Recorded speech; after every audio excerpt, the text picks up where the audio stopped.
Une attaque aérienne nocturne sur la capitale ukrainienne fait au moins 3 morts, dont un enfant. Une dizaine de personnes ont été blessées. Face aux manifestants serbes, l'OTAN renforce les mesures de sécurité autour d'une mairie du Kosovo. Les violences ont fait des dizaines de blessés. Présent au Forum de sécurité régionale à Bratislava, Emmanuel Macron a jugé que Vladimir Poutine avait réveillé l'OTAN avec le pire des électrochocs.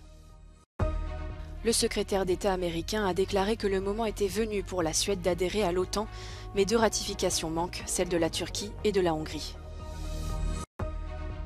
Aux États-Unis, la Chambre des représentants approuve l'accord sur le plafond de la dette, première étape afin d'éviter un défaut de paiement. Kiev, victime d'une nouvelle attaque aérienne nocturne. 3 personnes, dont un enfant, ont été tuées, au moins 10 autres blessés. Selon les autorités ukrainiennes, la Russie aurait tiré des missiles de croisière et des missiles balistiques. Kiev assure avoir abattu l'ensemble des missiles et que les victimes ont été tuées par la chute des débris. Ce bombardement intervient après une semaine de frappes russes sur la capitale ukrainienne. Les autorités ukrainiennes indiquent par ailleurs la mort de 5 personnes dans la région de Lugansk, là aussi dans un bombardement. Côté russe, le gouverneur de Belgorod indique que la ville frontalière de Chebekino est visée par des frappes ininterrompues depuis vendredi matin. Le responsable relève 8 blessés.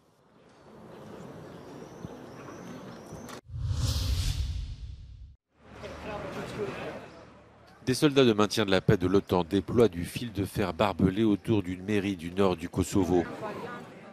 Les violences ont fait lundi 80 blessés parmi les soldats de la KFOR et les manifestants qui réclament le retrait des fonctionnaires albanais. La communauté serbe est ici largement majoritaire et ne reconnaît pas l'autorité de Pristina. Ici, les Serbes sont fidèles à Belgrade et ont largement boycotté les élections d'avril où 4 maires albanais ont été élus. Seuls 3,5% des électeurs avaient participé au scrutin. Des fonctionnaires européens conduisent des entretiens avec les 2 parties pour tenter de désamorcer la crise. Le Premier ministre kosovar, Albin Kurti, assure travailler dur pour rechercher une porte de sortie. La France et les États-Unis mettent en cause la responsabilité d'Albin Kurti dans l'aggravation des tensions, alors que le Kremlin apporte son soutien inconditionnel aux Serbes du Kosovo. 120 000 Serbes vivent au Kosovo et Belgrade exige l'application d'un accord prévoyant la création d'une association des 10 municipalités où ils sont majoritaires.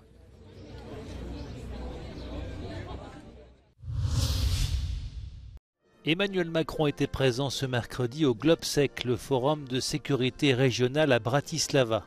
L'occasion pour le président français de s'exprimer sur la guerre en Ukraine et le soutien des Occidentaux au régime de Kiev. Jadis pessimiste sur l'avenir de l'Alliance Atlantique, Emmanuel Macron a estimé que Vladimir Poutine avait réveillé l'OTAN. J'avais en décembre 2019 une phrase sévère à l'égard de l'OTAN, soulignant à l'époque, je vous le rappelle, les divisions qui existaient en son sein entre la Turquie et plusieurs autres puissances, en parlant de mort cérébrale. Je pourrais dire aujourd'hui que Vladimir Poutine l'a réveillé avec le pire des électrochocs. Pour Emmanuel Macron, les Occidentaux doivent aider l'Ukraine par tous les moyens pour mener une contre-offensive efficace. Fin de citation. Le président français a en outre réclamé l'octroi de garanties de sécurité tangibles et crédibles à l'Ukraine en attendant son adhésion à l'OTAN.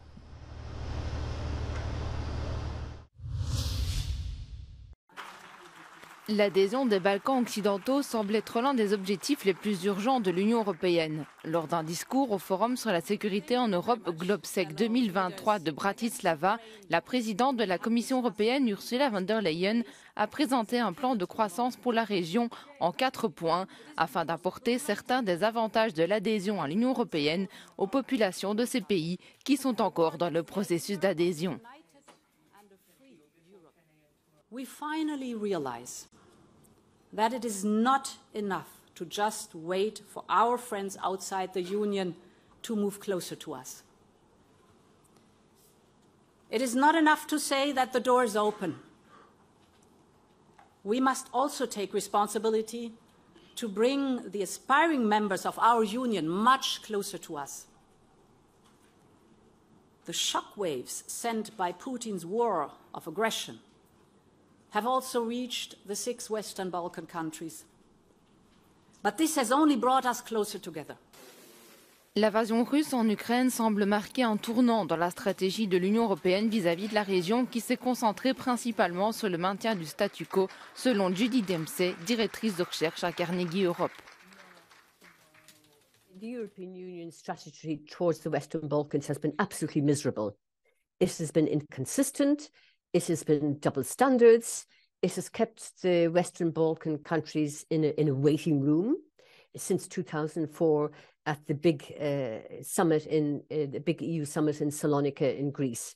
That's when there was a big optimistic push to integrate the Western Balkans into the EU. And since then, there's been an indifference, an exhaustion, a division by the member states, not quite sure what to do with them. Mais la nouvelle prise de conscience au sein de l'Union européenne évoquée par Ursula von der Leyen pourrait désormais changer la donne. To a certain extent, this is a new approach to the European Union. We do not only ask our partners to take new steps towards us, we also take a big step towards them. Our shared goal is to speed up their journey towards the European Union. Selon le plan annoncé, les 6 pays des Balkans occidentaux pourraient rejoindre le marché unique numérique de l'Union européenne dans des domaines tels que le commerce électronique ou la cybersécurité, et les échanges de biens et les paiements seraient facilités. Il n'est pas certain que cela suffise à satisfaire les pays des Balkans occidentaux et à apaiser les tensions qui ont éclaté.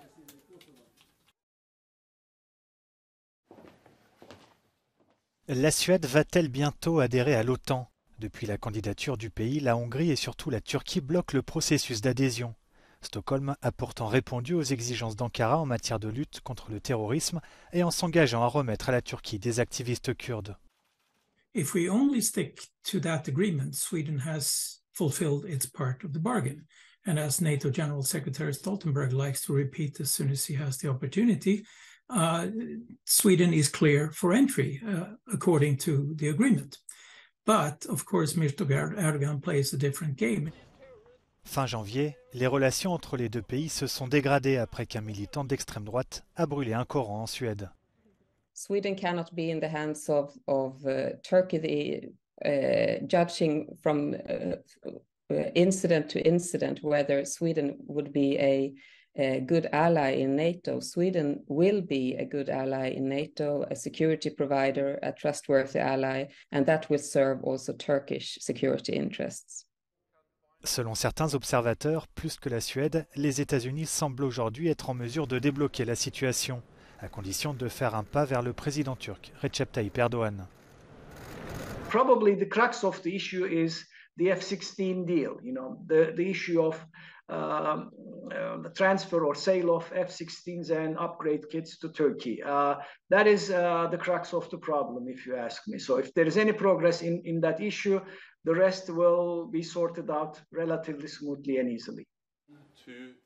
En marge de la réunion des ministres des Affaires étrangères de l'OTAN à Oslo ce mercredi, le secrétaire général de l'Alliance, Jens Stoltenberg, a indiqué espérer une adhésion de la Suède avant le sommet de Vilnius, prévu les 11 et 12 juillet prochains.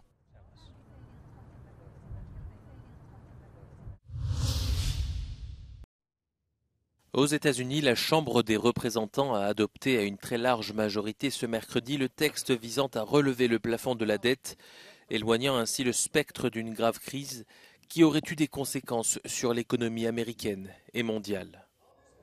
Yeas are 314, the nays are 117. The bill is passed.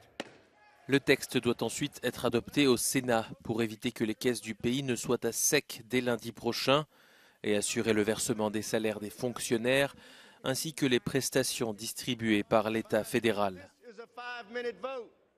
C'est pour éviter ce scénario catastrophe que le président démocrate Joe Biden et le chef des Républicains à la Chambre des représentants Kevin McCarthy ont conclu un accord, les deux camps n'étant toutefois pas pleinement satisfaits des négociations. Les démocrates ont par exemple dû revoir certaines dépenses à la baisse.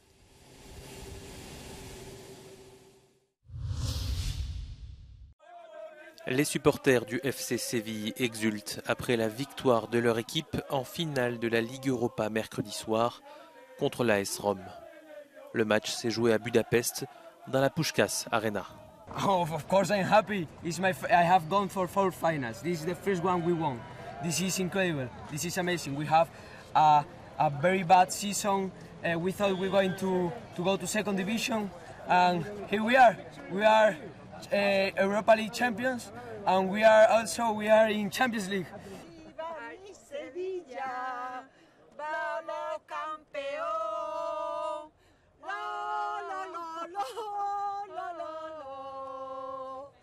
De leur côté, les supporters de Rome font part de leur déception. I thought that Jose Mourinho made a massive mistake by taking Paulo Dybala off that early in the game. He was definitely the MVP in the first half. And honestly, all I got to say is I'm very disappointed in that. I thought that they had it and then they lost it as soon as Sevilla came up. 60 000 personnes étaient au stade pour cette rencontre, des fans qui ont aussi rempli les bars de la capitale hongroise, avec quelques légers débordements qui sont intervenus dans la nuit. Un Italien et un Espagnol ont été blessés dans des bagarres et ont été transportés à l'hôpital.